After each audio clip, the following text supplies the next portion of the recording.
एक बहुत पुराना मजाक है कि अमेरिका में कभी तख्ता पलट नहीं होता, क्योंकि अमेरिका में कोई अमेरिकी दूतावास ही नहीं। अमेरिकन मीडिया और दूसरी रिपोर्टों के अनुसार वर्ल्ड वार के बाद से अमेरिका ने दुनिया भर के दूसरे देशों की सरकारों को गिराने की कई बार कोशिश की, और ऐसा कोई देश तो है ही नहीं जहां अमेरिका ने अपनी सेना न भेजी हो।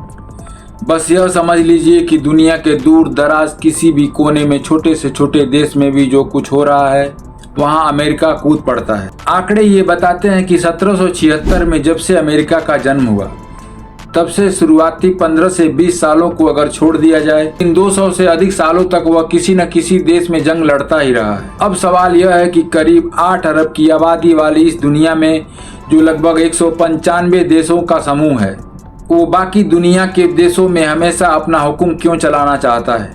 उन देशों में वो अपनी टांग क्यों अड़ाता है? तो उसका जवाब है एक कागज का टुकड़ा पर अमेरिका कुछ लाइनें लिखकर और कुछ इबारतें बनाकर। हाँ, हम उसी डॉलर की बात कर रहे हैं जिसने अमेरिका को सुपर पावर बना दिया है। इस डॉलर का एक घमंड है जो अमेरिका के सिर पर चढ़कर बोलता है। अमेरिकी राष्ट्रपति डोनाल्ड ट्रंप ने इजराइल को लेकर ईरान में जंग शुरू कर दी है। इजराइल इस जंग में क्यों कूदा, इसकी बात हम फिर कभी करेंगे, पर अब जब इस जंग की आंच तेल और गैस की शक्ल में पूरी दुनिया महसूस कर रही है, तब यही ट्रंप ये कहकर दुनिया भर के देशों का मजाक उड़ाते हैं कि दुनिया को ईरान से बचाने के लिए जंग की इतनी कीमत तो चुकानी ही पड़ेगी। थोड़ी परेशानी तो होती ही है, पर कोई बात नहीं, जल्द ही तेल और गैस के दाम पहले जैसे ही हो जाएंगे। अभी तो तेल की आग सिर्फ पाकिस्तान, बांग्लादेश, इंडोनेशिया, सिंगापुर और कुछ अन्य देशों तक ही पहुंची है। भारत में भी होटलों और ढाबों के चूल्हे अभी सिर्फ कुछ शहरों में ही बुझे हैं। बाकी शहरों में भी अब इसका असर धीरे धीरे दिखने लगा है, पर आने वाले दिनों में गैस और तेल की क्या कहानी सामने आएगी यह कहना मुश्किल है। वैसे भी ट्रंप को दुनिया की परेशानी से क्या लेना देना। अमेरिका वो देश है जिसके पास इस वक्त 40 से 50 अरब बैरल कच्चे तेल का भंडार है। ये तेल की दुनिया में सबसे उत्पादकों में से एक है। लेकिन कमाल देखिए, अमेरिका अपने तेल के भंडारों का इस्तेमाल स्वयं नहीं करता, बल्कि दूसरे देशों को बेचता है और अपने लिए दूसरे देशों से तेल खरीदता है। जानते हैं क्यों? तो चलिए आज इस मामले की पूरी पड़ताल करते हैं। ये मामला हल्के और भारी तेल से शुरू होता है। अमेरिकन पेट्रोलियम इंस्टीट्यूट के मुताबिक अमेरिका का 80% तेल हल्के किस्म का है, जबकि अमेरिका की ज़्यादातर तेल रिफाइनरी भारी तेल के हिसाब से बनी है, क्योंकि दुनिया में उस समय हर जगह भारी तेल ही निकल रहा था। 20वीं सदी में अमेरिका को मिलने वाला ज़्यादातर तेल लैटिन अमेरिका और कनाडा से आयात किया जाता था, और उन दिनों अमेरिका में रिफाइनरीज भी इसी हिसाब से बनी। इसके बाद 2000 के दशक की शुरुआत में ही अमेरिका के तेल उत्पादन में एक बड़ा बदलाव आया। टेक्नोलॉजी बदली और सेल चट्टानों से बड़े बड़े पैमानों पर कच्चा तेल निकाला जाने लगा। अब अमेरिका जिस तरह का कच्चा तेल निकालता है वो हल्के किस्म का है, और उसके पास जो रिफाइनरी है वो भारी कच्चे तेल की है। यानी तेल और रिफाइनरी में एक दूसरे से कोई मेल नहीं है। एक्सपर्ट की माने तो रिफाइनरियां बनाना भी आसान नहीं है, इसमें करोड़ों डॉलर का खर्च आता है। एक फैक्ट यह भी है कि हल्का कच्चा तेल क्वालिटी के हिसाब से भारी तेल के मुकाबले अच्छा होता है। ऐसे में अमेरिका खुद अपना हल्का कच्चा तेल दूसरे देशों में निर्यात कर उससे मोटा मुनाफा कमाता है, जबकि दूसरे देशों से सस्ते दर पर भारी तेल मंगवा कर उसे रिफाइन करवा लेता है। यानी उसे दोनों तरफ से फायदा ही फायदा है। वैसे अगर दुनिया के बारे में बात करें तो जिनके पास सबसे ज्यादा तेल के भंडार हैं और वो तेल बेचते भी हैं, उनमें पहले नंबर पर वेनेजुएला है, जिसके पास लगभग 300 अरब बैरल तेल का भंडार है। तेल के भंडार के मामले में यह पहले नंबर पर है, लेकिन अमेरिकी प्रतिबंध के चलते वेनेजुएला भंडार के हिसाब से न तेल निकाल पाता है और न ही बेच पाता है। तेल भंडार और उत्पादन के हिसाब से सऊदी अरब दूसरे नंबर पे आता है, इसके पास इस वक्त लगभग 270 अरब बैरल तेल का भंडार है। और अब ध्यान दीजिएगा, तीसरा देश जिसके पास तेल का सर्वाधिक भंडार है इस वक्त अमेरिकी हमले को झेल रहा ईरान ही है। ईरान के पास इस वक्त 200 अरब बैरल तेल का भंडार है। इतना ही नहीं, गैस उत्पादन के मामले में भी ईरान दुनिया का दूसरा सबसे बड़ा देश है। रोजाना की खपत को देखते हुए ईरान के पास इस वक्त इतना तेल है जो आने वाले 290 सालों तक खत्म नहीं हो सकता। ईरान के बाद इराक, यूएई, कुवैत, रूस और लीबिया भी उन देशों में आते हैं जिनके पास सबसे ज्यादा तेल के भंडार। क्या आपको पता है पूरी दुनिया में 90% से ज्यादा तेल की खरीद फरोख्त किस करेंसी में होती है? वह है डॉलर, अमेरिकी करेंसी। और जब इसी डॉलर से तेल या गैस खरीदा जाता है तो डॉलर पेट्रो डॉलर बन जाता है। कैसे दूसरे देशों में दखल देता है, कैसे दूसरे देशों पर हमले करता है और कैसे उन देशों में तख्ता पलट करके, इसकी पूरी कहानी आगे बताई जाएगी। कोलंबिया यूनिवर्सिटी के प्रोफेसर जेफरी डिसेक्स के मुताबिक 1947 से लेकर 1989 तक अमेरिका ने 70 अलग अलग देशों में सत्ता परिवर्तन की कोशिश की, जिनके दस्तावेजी प्रमाण मौजूद हैं। लेकिन ये सिलसिला इसके बाद भी नहीं थमा। अमेरिका ने 1989 से लेकर अब तक दर्जनों मुल्कों में सत्ता परिवर्तन के लिए अलग अलग किस्म के ऑपरेशन किए, फिर चाहे वो खुलेआम हो या चोरी छिपे। जिन देशों में अमेरिका ने यह हथकंडा अपनाया उनमें Serbia, Afghanistan, Iraq, Libya, Syria, Sudan, Iran, Ukraine, Georgia, Haiti, Venezuela, Grenada, Panama, Pakistan समेत और भी कई देश शामिल हैं। प्रोफेसर जेफरी के मुताबिक अगर इन सारे ऑपरेशन को इस लिस्ट में जोड़ दिया जाए तो तख्ता पलट की अमेरिकन कोशिशों की तादाद 100 तक पहुंच जाएगी। हालांकि वो कहते हैं कि 1989 के बाद इस मामले को लेकर कोई पक्की जानकारी नहीं है, क्योंकि इसमें से ज्यादातर ऑपरेशन सीक्रेट रहे हैं और अमेरिका ऐसी तख्ता पलट की कोशिश से इनकार भी करता रहा है। ये सारी जंग, ये सारी दादागिरी, ये सारी हैकड़ी और ये सुपर पावर का घमंड सिर्फ तब तक है जब तक इस डॉलर या पेट्रो डॉलर का रुतबा है। पर इतिहास गवाह है कि जब जब इस डॉलर के रुतबे को कम करने के लिए कोई देश खड़ा हुआ है तो उस देश को अमेरिका ने बर्बाद कर दिया। इसी साल जनवरी में एक तस्वीर को देखकर पूरी दुनिया हैरान हो गई। पर मजाल क्या जो अमेरिकी दादागिरी के खिलाफ कोई देश अपना मुंह खोला हो।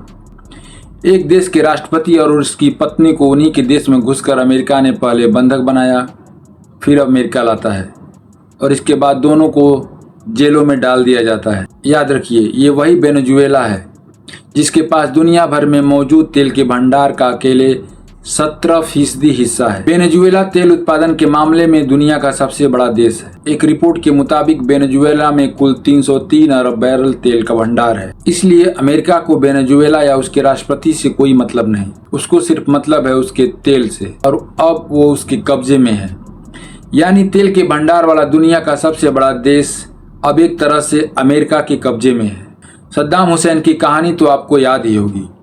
ये भी आपको याद ही होगा कि कैसे अमेरिका मास डिस्ट्रक्शन वेपन के नाम पर इराक पर नाटो सेना के जरिए हमला किया और कैसे सद्दाम हुसैन को फांसी के तख्ते पर चढ़ा दिया गया। पर आज तक इराक से वो मास डिस्ट्रक्शन वेपन कभी नहीं मिला। फिर इराक में तख्ता पलट और सद्दाम को मारने की अगली वजह क्या थी? ये वजह थी वही डॉलर।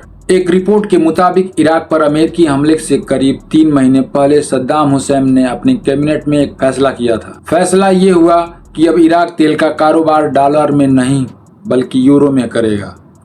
कहते हैं तब सद्दाम हुसैन ने अमेरिकन बैंक में रखे कई मिलियन डॉलर निकालकर उन्हें यूरो में कन्वर्ट कर दी। डॉलर की जगह यूरो में कारोबार करने का मतलब साफ था कि डॉलर का रुतबा कम होना, और बस इसी वजह से मास डिस्ट्रक्शन के नाम पर इराक में तख्ता पलटकर सद्दाम हुसैन को मार डाला गया। तब से लेकर आज तक तेल संपन्न देश होने के बावजूद इराक बदहाल है।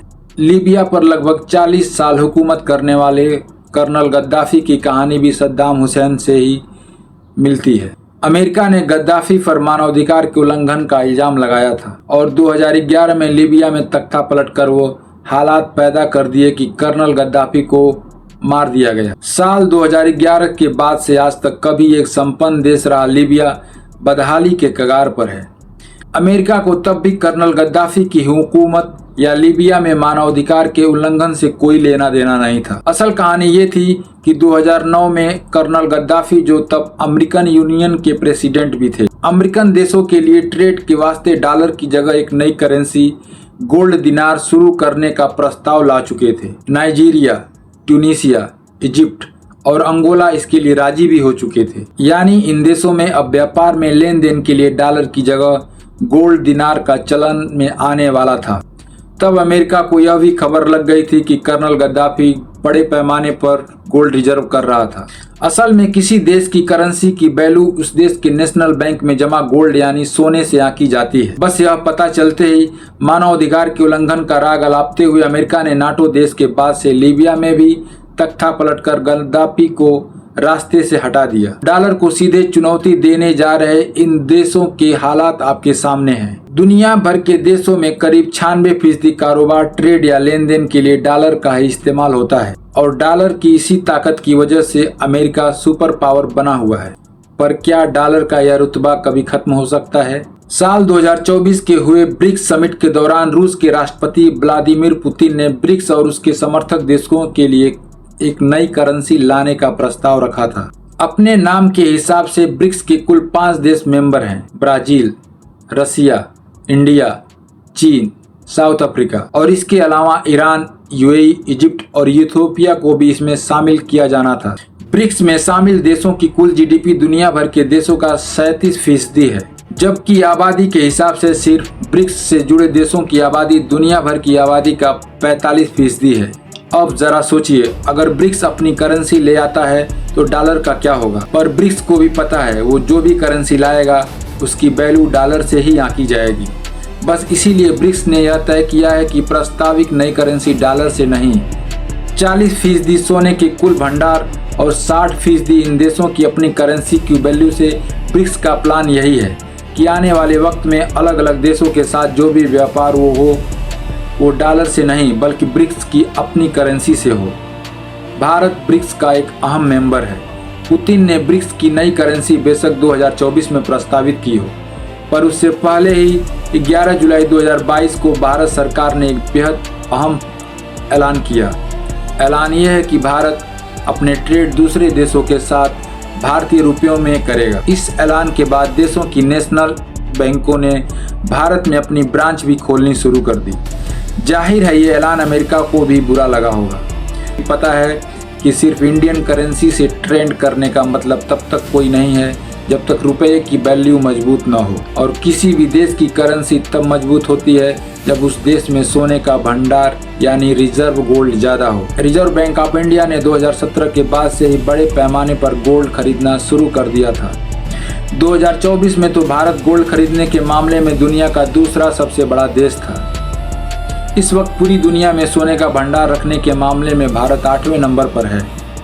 भारतीय रिजर्व बैंक के पास इस वक्त 840 टन गोल्ड का भंडार है। साल 2024 की सबसे ताज़ा रिपोर्ट के मुताबिक गोल्ड रिजर्व यानी सोने का भंडार रखने के मामले में अमेरिका पहले नंबर पर है। अमेरिका के पास इस वक्त 8133 टन सोना है। दूसरे नंबर पर जर्मनी है जिसके पास 3335 टन सोना है।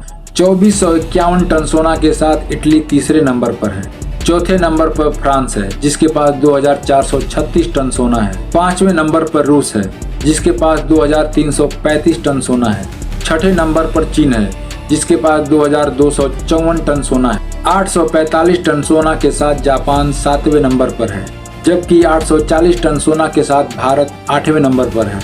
अब जरा सोचिए, 150 टन गोल्ड जमा करने की खबर सुनते ही जब अमेरिका ने लीबिया में तख्ता पलट कर दिया तो भारत की अपनी करेंसी में व्यापार और बड़े पैमाने पर गोल्ड जमा करने और ब्रिक्स के साथ नई करेंसी लाने पर क्या अमेरिका और अमेरिकी डॉलर को सीधे चुनौती नहीं है? आप में से कितने लोगों को पता है कि आज़ादी के बाद 1947 से लेकर 1966 तक भारतीय करेंसी खाड़ी के देशों में भी चला करती थी।